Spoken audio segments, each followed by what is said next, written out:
नमस्कार। क्या वाकई 30 साल से पहले करोड़पति बनना मुमकिन है?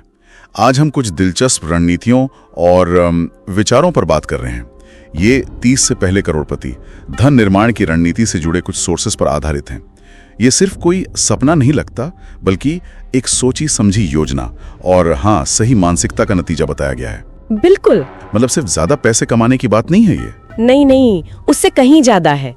ये असल में सोच बदलने, पैसे की समझ बढ़ाने और फिर वो तरीके अपनाने के बारे में है जिन पर आप वाकई अमल कर सकें। हाँ, एक्शन लेने लायक तरीके।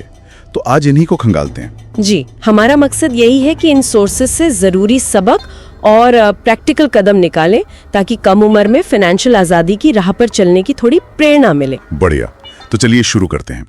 इस सफर में पहला और शायद सबसे अहम मोड़ क्या है?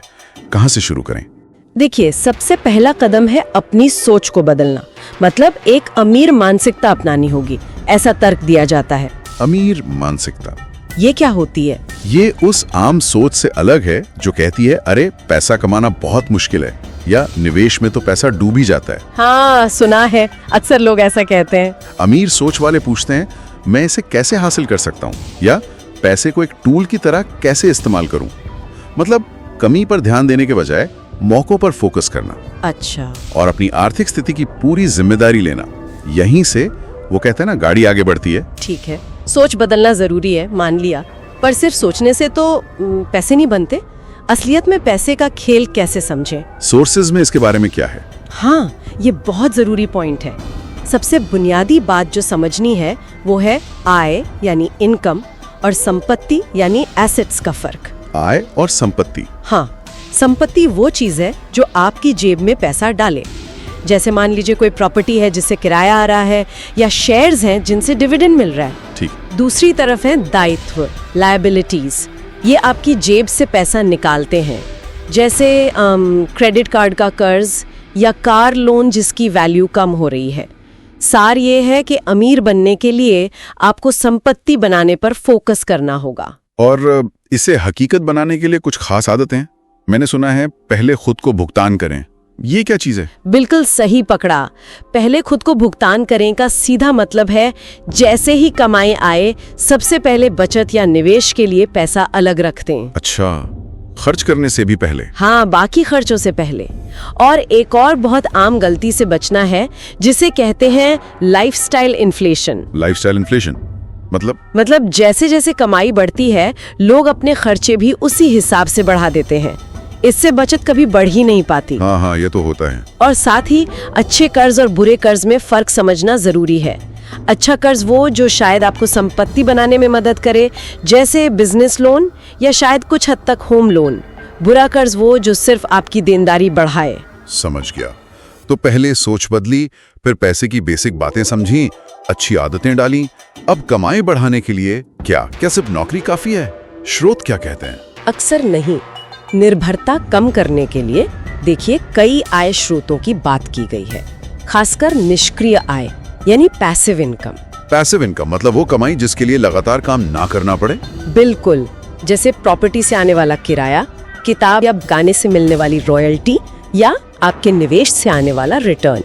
युवाओं के लिए एक तरीका ये सुझाया जाता है कि अपने मौजूदा हुनर, अपनी स्किल से कोई साइड हसल शुरू करें। साइड हसल जैसे फ्रीलांसिंग करना या कोई ऑनलाइन कोर्स बनाना, कुछ पढ़ाना, और फिर धीरे धीरे कोशिश करें कि ये साइड हसल पैसिव इनकम में बदल जाए। यहाँ लेवरेज का कॉन्सेप्ट भी आता है। लेवरेज? हाँ, मतलब दूसरों का समय या पैसा या टेक्नोलॉजी का इस्तेमाल करके अपने काम को, अपनी आय को बढ़ाना। अच्छा, और फिर आता है वो तरीका जिसे कई लोग 8वां अजूबा भी कहते हैं, कंपाउंडिंग। इसमें समय का क्या रोल है? कंपाउंडिंग यानी चक्रवृद्धि ब्याज। सरल भाषा में कहें तो ब्याज पर भी ब्याज मिलना। और इसमें समय ही सब कुछ है। समय ही सब कुछ है कैसे? एक उदाहरण दिया गया है सोर्सेज में, रमेश और सुरेश का। मान लीजिए रमेश 25 साल का है और हर महीने 5,000 रुपए 12% सालाना रिटर्न पर निवेश करना शुरू करता है। ठीक है, 5,000 रुपए महीना।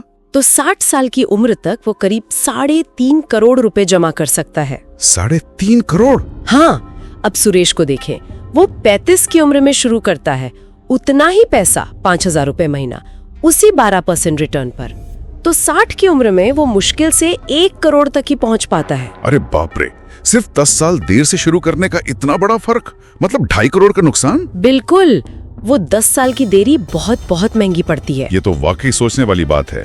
तो इसका सीधा सा मतलब क्या हुआ? हमें क्या करना चाहिए? मतलब साफ है, जल्दी शुरू करें, जितनी जल्दी हो सके, चाहे रकम छोटी ही क्यों ना हो।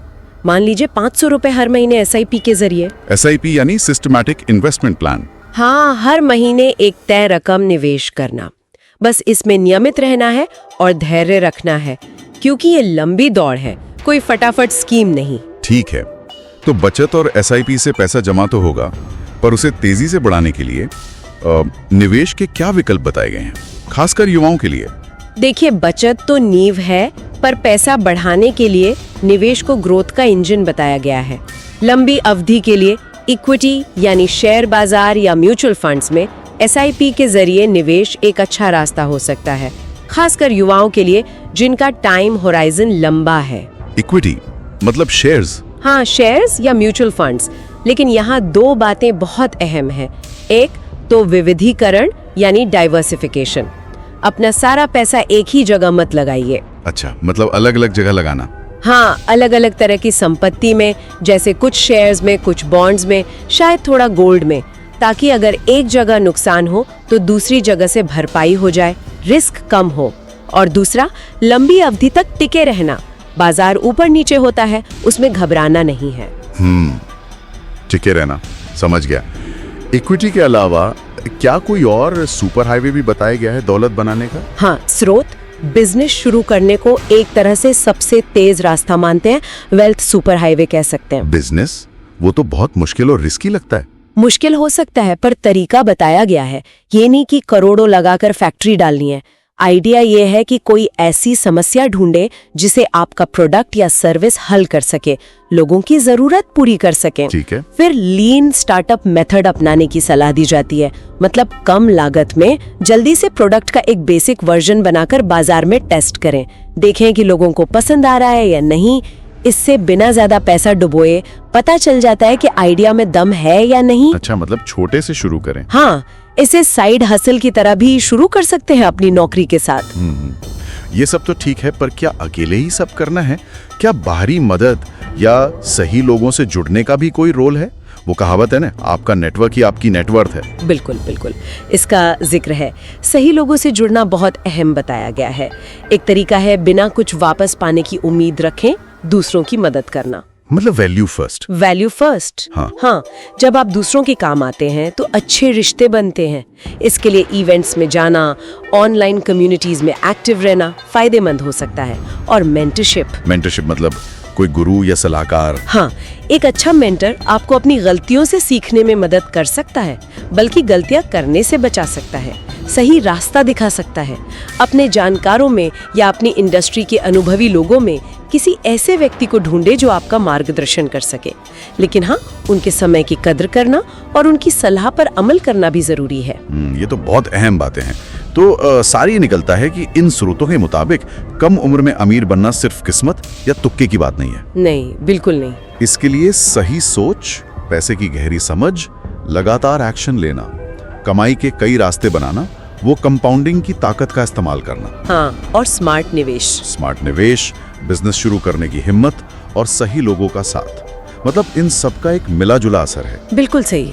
और जाते जाते एक सवाल मैं श्रोताओं के लिए छोड़ना चाहूंगी सोचने के लिए। जरूर। इन तमाम रणनीतियों को जानने के बाद भी पैसे को लेकर ऐसी कौन सी एक सीमित करने वाली सोच या कोई डर किसी के मन में हो सकता है जो उन्हें वो पहला शायद बहुत छोटा सा कदम उठाने से भी रोक रहा हो, चाहे वो कदम सिर्फ 500 रुपए की SIP शुरू करने जितना ही छोटा क्यों ना हो। इस पर जरूर सोचिएगा।